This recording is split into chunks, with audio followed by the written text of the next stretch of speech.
A well-regulated militia being necessary to the security of a free state. The right of the people to keep and bear arms shall not be infringed. Cam Edwards, your host. Glad that you are with us on another edition of Bearing Arms, Cam and Company. On the program here in just a matter of mere moments, we're going to talk with Cibola County, New Mexico Sheriff Tony Mace, who is not only the sheriff there in Cibola County, but is also the head of the State Sheriff's Association in the state of New Mexico, where on Tuesday, lawmakers in a Senate committee were hearing a red flag bill. Now, it's interesting. This is a 30-day session in New Mexico, so anti-gun advocates don't have a lot of time, but they are trying to rush this red flag bill through the legislative process, despite the objections of many law enforcement officials and rank-and-file officers across the state of New Mexico. So without any further ado, let's take a listen and a look with our interview with Cibola County Sheriff Tony Mace. Sheriff, thank you so much for coming on the program today. I really appreciate your time. Thank you, Cam. Nice to be here. Thanks for having me again, as always. Absolutely. You and I have talked a lot in the past about universal background checks and Second Amendment sanctuaries, but on Tuesday in New Mexico, the talk was about red flag laws. There was a Senate hearing on a red flag bill. And what is your position personally as the sheriff of Cibola County? And then what is the position of the Sheriff's Association there in the state of New Mexico when it comes to this legislation? So I'm the elected sheriff of Cibola County here in Grants, New Mexico. I represent the New Mexico Sheriff's Association as the president. That's all 33 sheriffs across the state. I'm also the president of the Western State Sheriff's Association. So that's all 17 states west of the Mississippi. Last year, yesterday, Tuesday, we had the red flag bill introduced into its first committee in the Senate. Last year, the same red flag bill was introduced. We were able to it passed through the House. We were able to beat it in the Senate. So here it is again. It's kind of unique because this session is a 30-day session, very short.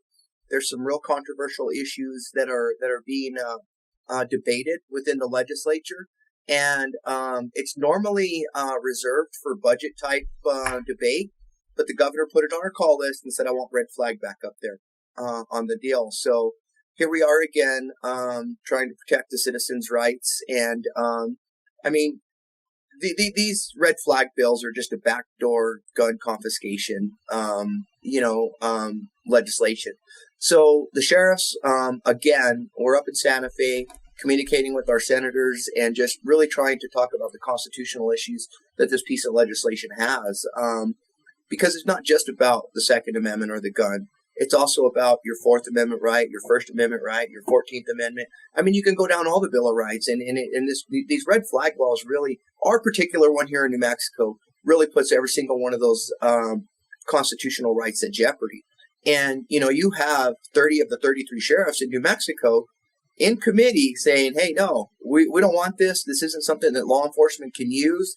We see how it can be abused. We're just trying to stop this. Was there a vote yesterday in the committee hearing, or will that come later? So yesterday there was a vote in the committee hearing, party line vote, 4-3, Democrats 4. Republicans against. What was unique about yesterday, two things. Number one is over in John Ana County, Las Cruces, New Mexico. The commission met early in the morning. They were trying to pass a resolution to support the red flag bill on a commission level. Citizens showed up in force and in numbers and to oppose that resolution. The commission, after a couple-hour debate, the commission listened to the citizens in that community and they voted down that resolution, which is huge because the sheriff in that county, the senator that's carrying the bill is from that county. The governor made the announcement in Las Cruces that she was calling for the red flag bill again. So yesterday we had a win in John Ana County against the red flag. Today, but we lost. We knew this was a rubber stamp committee in the Senate. It's stacked, and it will go out to Judiciary, which is the next committee. We may have a fighting chance there before it gets to an actual floor vote. I do believe that it will go to a full Senate floor vote, and that's where we beat it last year, and we'll continue to fight. One of the tactics they're using this year is dividing law enforcement. Most people know that the sheriffs are elected and we represent the people in our community. Last year, the New Mexico State Police Chief, the Department of Safety Cabinet Secretary, the Secretary for CYFD, all appointed positions by the governor, got up yesterday and testified in support of red flag. So, they're really dividing law enforcement. And the question is, do they really think that red flag is good, or are they just there following orders? Well, let me ask you this. I'll pose the question to you.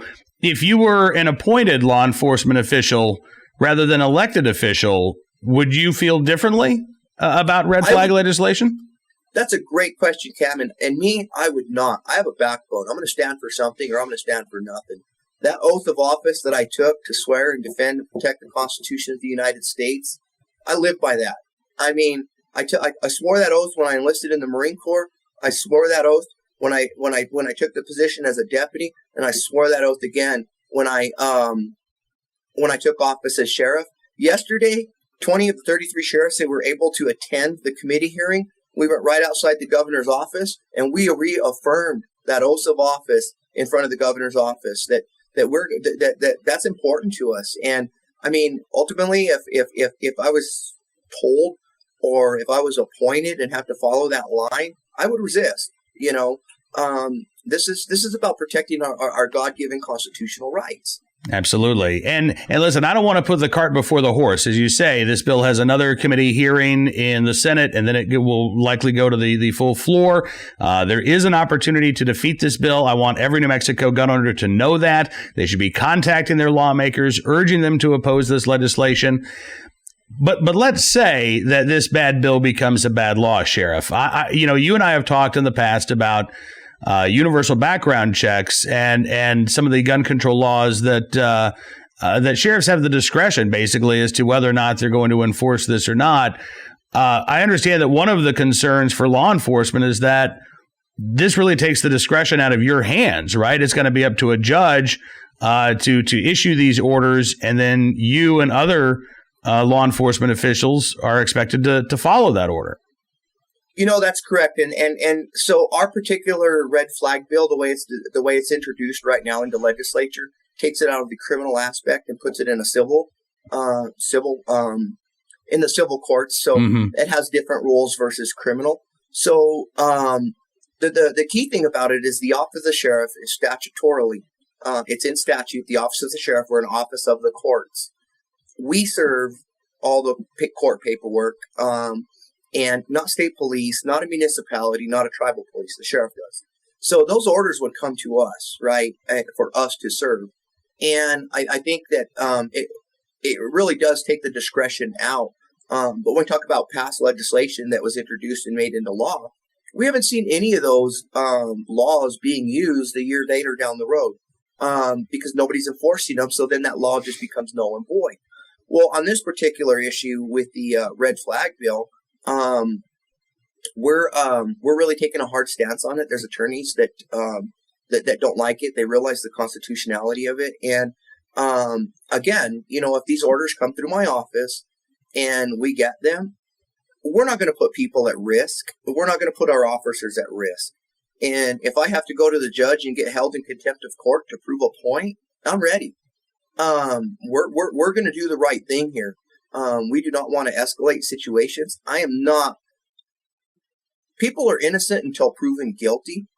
And that's what we're going to do. We're going to give everybody their fair day in court. We're going to protect those people's rights. And we're going to use the court system to get that way, because we already have laws on the books in New Mexico that will allow us to do this. And yesterday in the committee hearing, we heard gut-wrenching stories from Moms Demand Action Group.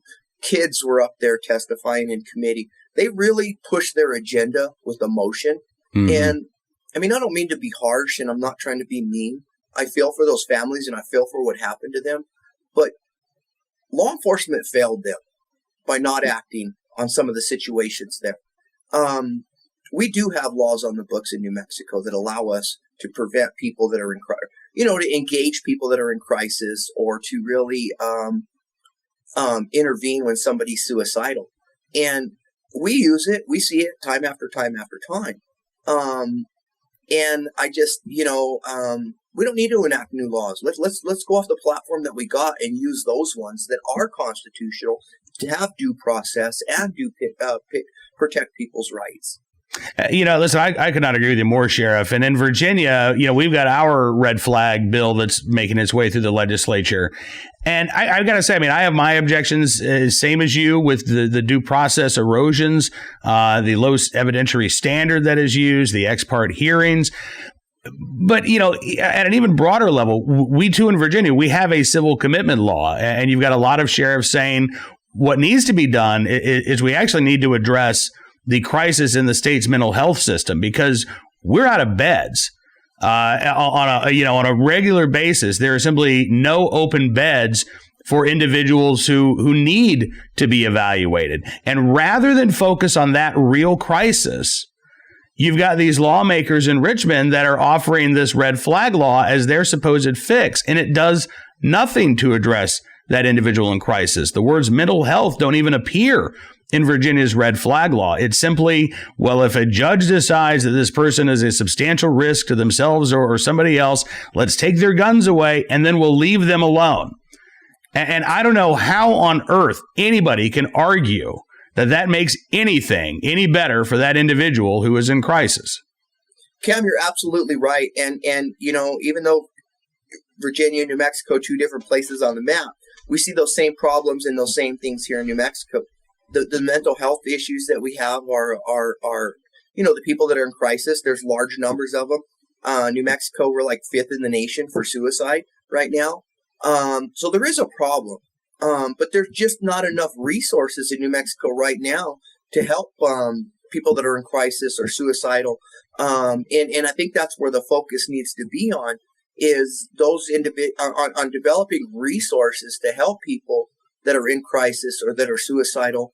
There's just not enough resources in New Mexico to deal with this issue. And that's kind of where we're at. And, as an association, we've got some great ideas, but we're always left out of the equation. We learned yesterday in the committee hearing that state police and bill sponsors and other people had an extensive meeting discussing the red flag. A closed door, I'm going to call it a backdoor meeting, right? And we weren't invited to that. We weren't a part of that. And I mean, essentially, that's important because you're enacting laws that you want us to carry out, right? Right. Law enforcement. So we should have a seat at that table, whether we agree with it or not. Put us at the table. Let's have a constructive debate, and let's figure out what is the best way to protect the citizens in our communities. And again, I mean, you got to follow the money and where this is coming from and the people that are backing it. Follow the vote, and you realize that it's really not about public safety. It's really not about what's doing the right thing. The committee hearing yesterday, citizens were that opposed red flag outnumbered the people that support it at least 5-1. You had the Albuquerque Police Department come out and make a statement after the deputy chief spoke in favor of the red flag. You had the Albuquerque Police Department rank and file come out and say the deputy chief is absolutely wrong. We as law enforcement officers in the rank and file of APD do not support red flag law. That's huge. That is huge. Was that the police officers union that did that? Yes, it was. And here's the deal is when you're talking about enacting laws, every stakeholder should be at that table. Tribal police, municipality, state police, sheriffs, district attorneys. This red flag is so horrible that we have the district attorney saying, hey, that's unconstitutional. You have the administration office of the court saying you're putting the burden on us on this stuff, and we're not licensed medical professionals. We're so there's definitely issues with it, and we've identified those. We identified them last year, but again, here we are again this year with the same issues, the same problems, and no resolve. It's just like, hey, it's a 30-day session, short time frame. We could move this through with lightning speed and shove it down their throats. And then we have a bad law on the books. Yeah. Well, listen, again, I appreciate all of those voices, including yours, that were speaking out and pointing out the flaws, some of them inherent flaws, I think, in this legislation. And it's great to see, again, the voices of the rank and file members of the Albuquerque Police Department saying, whoa, we don't support this.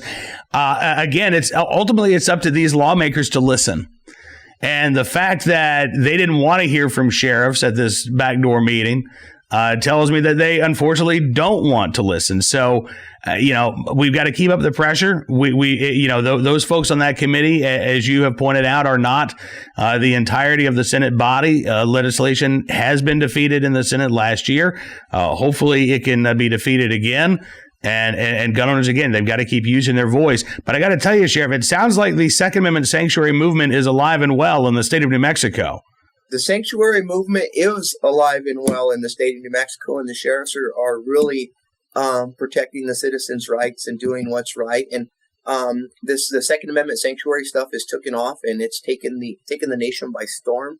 That's amazing to see people, this grassroots movement of people getting engaged with their government and actually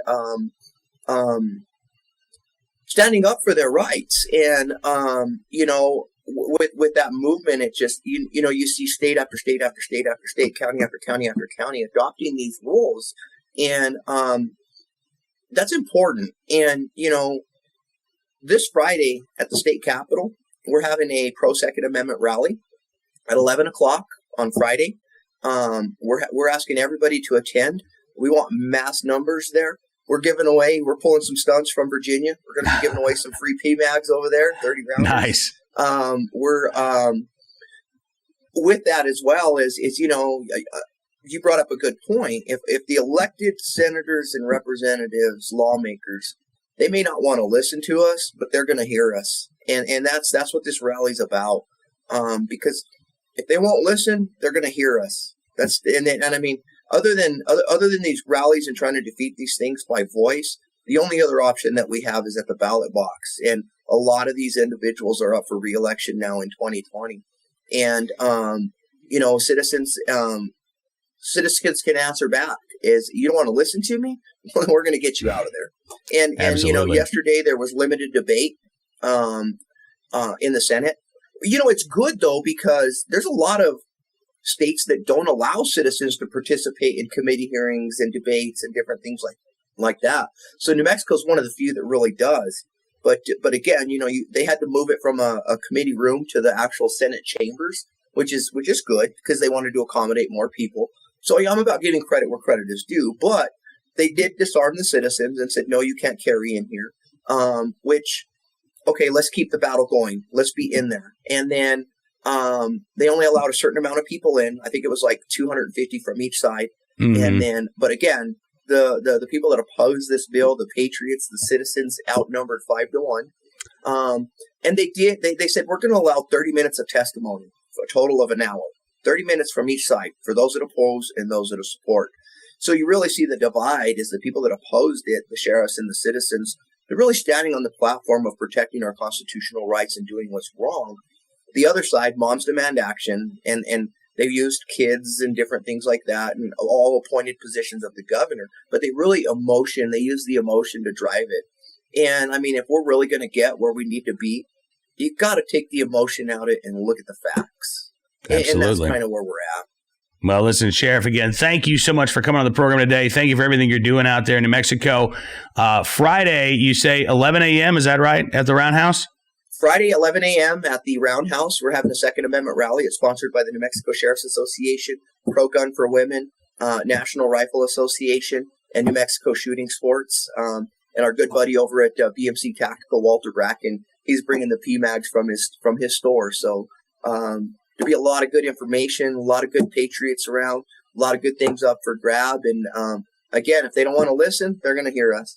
Absolutely. Well, I wish I could be there in person, but I will be there in spirit. We'll certainly do our best to try to cover it on Bearing Arms. And again, thank you so much, sir. Let's plan on talking again very soon. Yes, sir, Cam. I'll be available anytime. Reach out to me, and thank you for what you do. Appreciate it. Cibola County Sheriff Tony Mace joining us here on Bearing Arms Cam and Company. So, yeah, you did hear correctly, by the way.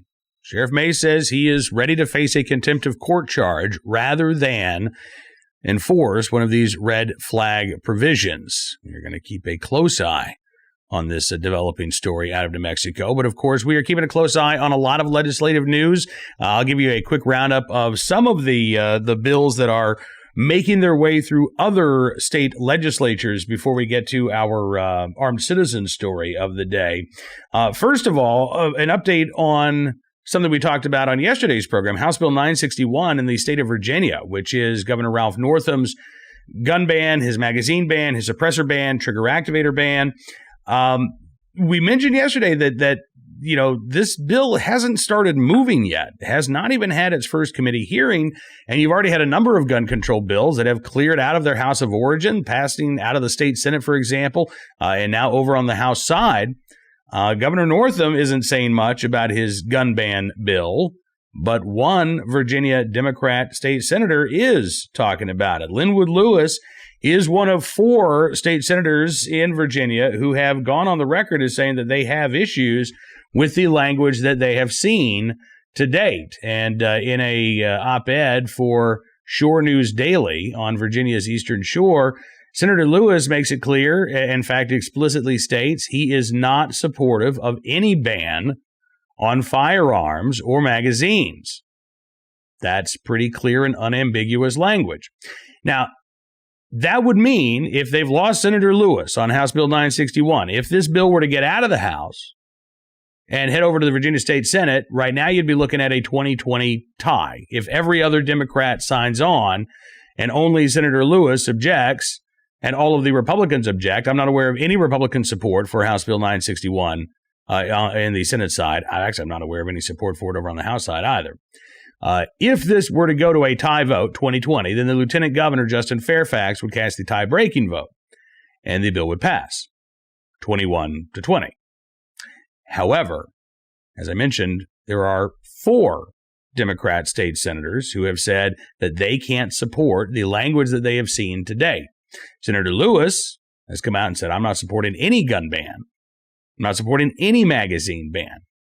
But you also have Senator John Edwards from a pretty rural part of Western Virginia. You have Senator Chap Peterson, who represents Northern Virginia, but has actually, moderated some of these proposals, including the universal background check bill. Not to the point that I think they're supportable, but they're less awful than they were before.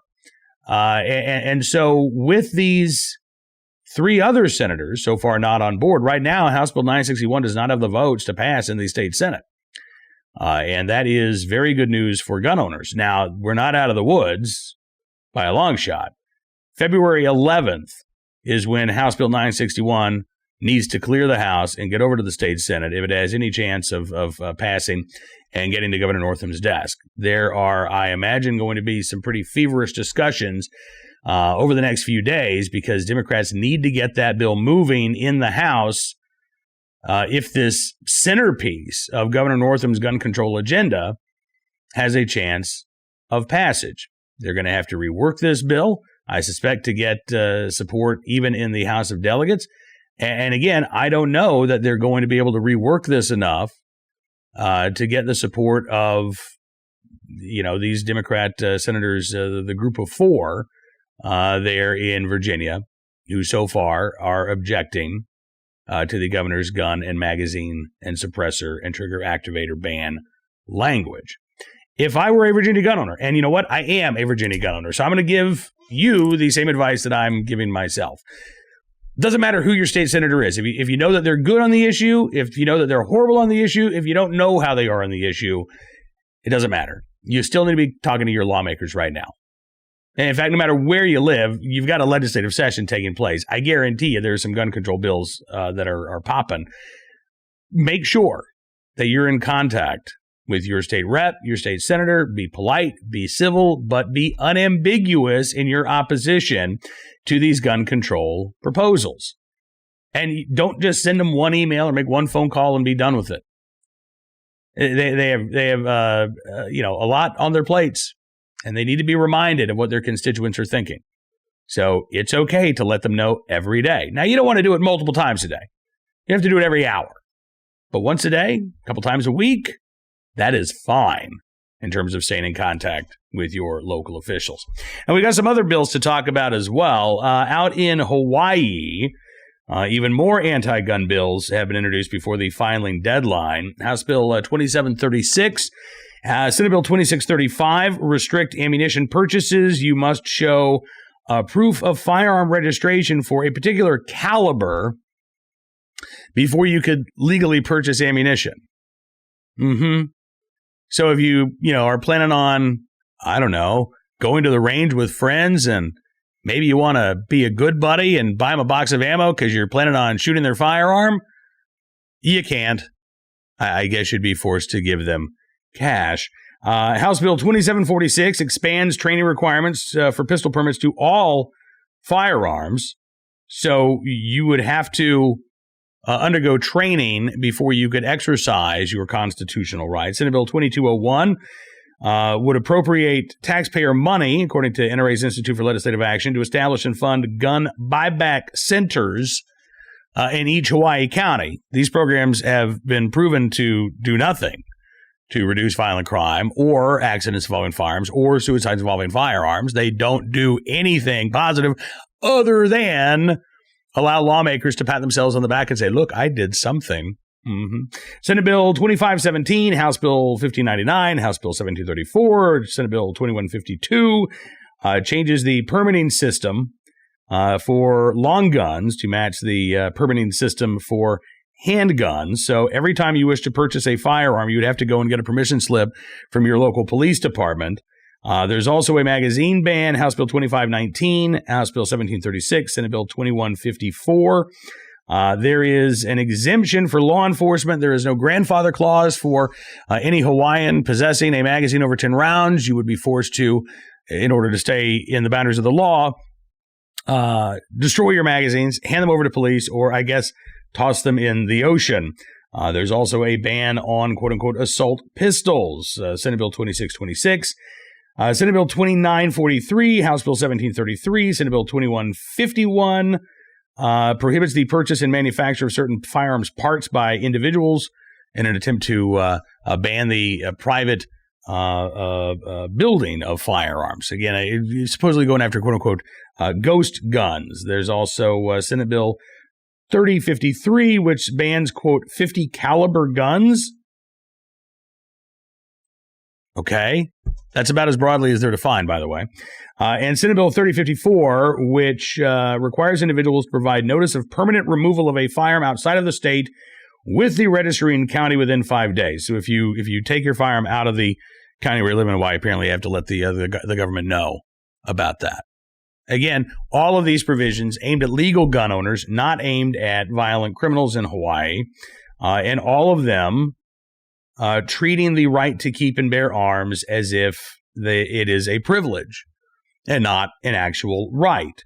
In Oregon, we've got a couple of other bad bills that have dropped as well. Senate Bill 1538 would simply end Oregon's firearms preemption law, would allow localities to set their own gun control laws. Of course, you couldn't go the other way and have laws that are less restrictive than the state, but you could have laws that are more restrictive than the state legislation.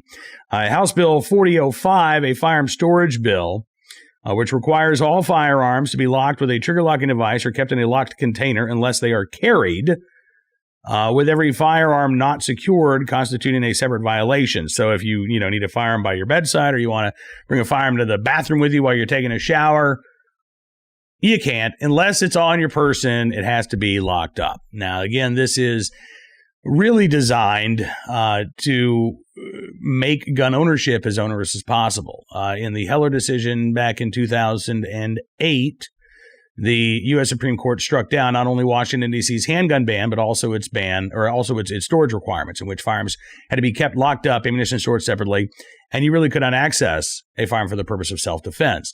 Since that requirement was struck down, gun control groups have tried on multiple occasions to put the most onerous storage requirements in place that they possibly can without violating that Supreme Court decision. So again, the idea is not necessarily gun safety. The idea is making it such a pain in the neck to own a firearm for self-defense that most people will throw up their hands and say, forget it. It's just not even worth it. Then there's House Bill 4036, also filed in Oregon, which prohibits the legal carry of firearms in non-secured areas of the Portland airport. So making those non-secured areas a gun-free zone. We also have several bills coming up for a vote in committee in Washington State today.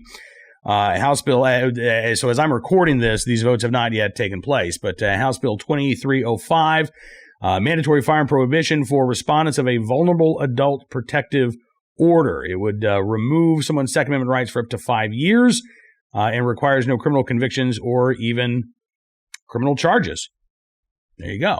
There's also House Bill 2622, which, according to NRA's Institute for Legislative Action, compels a respondent to appear and testify under oath on how and to what extent they complied with a surrender order, which NRA says is a serious encroachment on the right against compelled self-incrimination in any criminal, civil, or other government proceeding. Failure to appear would result in the individual being in contempt of court, thereby putting the individual in a no-win situation. There's also House Bill 2623, which would prohibit an individual from possessing firearms if they're convicted of the misdemeanor crimes of unlawful aiming or discharge of a firearm, which, as NRA points out, even applies to air guns and slingshots and has no exception for an individual aiming or discharging a firearm for self-defense purposes in a location that otherwise would not have been authorized.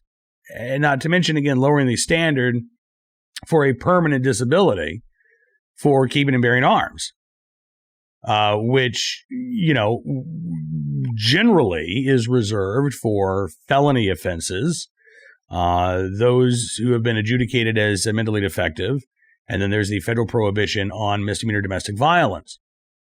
And now you've got gun control groups, again, that are trying to add a host of other misdemeanor offenses to the lifetime prohibition on the right to keep and bear arms. While at the same time, by the way, these folks are calling themselves criminal justice reform champions and vowing to, get more young minority men out of prison while putting more laws on the books that will result in a lifetime disability for individuals' rights and likely put more young minority men in prison, replacing the war on drugs with the war on guns. All right, that is going to do it for this edition of, oh, no, it's not. No, it's not. Pardon me. I forgot our armed citizen story. Can't believe I did that. All right, let's get to today's armed citizen story from Arizona. Speaking of domestic violence, a woman shot at her boyfriend who was breaking into her Santan Valley home just a few days ago. Something that does happen on occasion, but gun control advocates would, just pretend that this never actually happens. Nobody ever defends themselves with a firearm. According to a Pinal County Sheriff's Office probable cause statement, 22-year-old Jakari Mallard, or Mallard of Surprise, Arizona, arrested for second-degree burglary, assault, criminal damage, and disorderly conduct after he got into a fight with his girlfriend. It happened about 8:30 Saturday morning. According to the sheriff's report, quote, the victim and the defendant are romantically involved but do not reside together. This morning, an argument ensued because the defendant allegedly became jealous, believing that the victim was out the night before. The defendant allegedly became upset at the victim after she told him to leave. The woman told sheriff's deputies that Mallard came at her with clenched fists.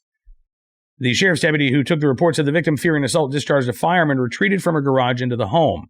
The defendant then broke down the interior door by shoulder checking the door.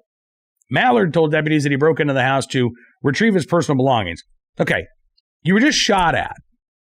And then the person who just shot at you runs inside her home, slams the door.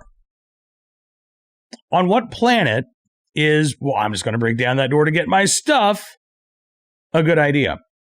Mallard also told officers that she tried to shoot him.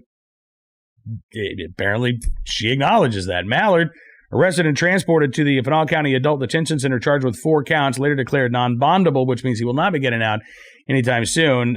He was in Superior Court Tuesday for arraignment. Thankfully, the young woman in question is okay. We'll try to keep our eyes on that story and bring you any more details as they become available. All right. Thank you. That is now going to do it for this edition of Bearing Arms Cam and Company. Coming up on tomorrow's program, I believe we're like 90% certain we're going to be talking with former Virginia Delegate Scott Lingamfelter about what's taking place in the Virginia House this session. Certainly, I can guarantee with 100% accuracy, we'll be bringing you the latest Second Amendment news and information from all across the country. Make sure that you're checking in at bearingarms.com throughout the day, because we don't just do Bearing Arms Cam and Company here on YouTube and Apple Podcasts, Spotify, Stitcher, and the rest. We are updating you throughout the day and the evening with the latest Second Amendment news and information.